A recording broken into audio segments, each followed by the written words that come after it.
The tongue is an important part of the mouth. It helps us swallow food, it helps us to speak, and sometimes it tells us of diseases that we didn't even know we had. The tongue helps us in the physical act of drinking fluids. The tongue tells the brain about the flavor and the temperature of food and drinks through the nervous system. We also use our tongues as a means of expression. Miley Cyrus uses her tongue to twerk, which, in my opinion, is not at all attractive. Gene Simmons of the rock group Kiss used to pose for photos with his long tongue sticking out of his mouth. We stick our tongues out at others to express our disdain, and this is known as giving somebody the raspberry. I thought I would do a study in the tongue and how we should speak. The following are some of the verses in the Bible that talk about the tongue.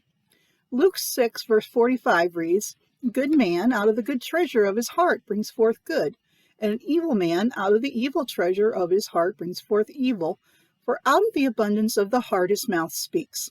Matthew chapter 15, verse 19 says, "For out of the heart proceeds evil thoughts, murders, adulteries, fornications, thefts, false witness, blasphemies." The tongue appears to have a mind of its own, doesn't it?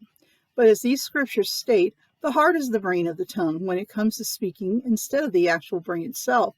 So what's in your heart? Is it full of love for Jesus and for others? Or is it full of hate, prejudice, and anger? Is your heart full of sorrow or full of joy? Proverbs 15, verse 4 states, "A wholesome tongue is a tree of life, but perverseness in it breaks the spirit." Psalm 64, verse 3 states, "Who, the wicked," verse 2, "sharpen their tongue like a sword, and bend their bows to shoot their arrows." Bitter words. You can wound a person with your tongue, if not more than with a knife or sword. Physical wounds will heal eventually, but the psychological wounds left by a piercing tongue can last for decades. The phrases "you're ugly," "you're fat," "you're stupid," and other ugly names people call us can simmer in our hearts for a long time, and we actually believe that we are what other people say we are, because if they say it, it must be true. I know that it is because I have gone through this myself. I was teased mercilessly as a child. The only way I broke the hold those negative phrases had on me was when I asked Jesus into my heart and he made me a new creation. It took a while, but eventually all those negative thoughts went away as I grew in my faith and learned to trust in Christ. In his epistle, James has a lot to say about the tongue. In James chapter 3, verses 5 through 10, he says, "Even so, the tongue is a little member and boasts great things. See how great a forest a little fire kindles? And the tongue is a fire, a world of iniquity. The tongue is set among our members that it defiles the whole body course of nature, and it is set on fire by hell. For every kind of beast and bird, of reptile and creature of the sea, is tamed and has been tamed by mankind. But no man can tame tongue. It is an unruly evil, full of deadly poison.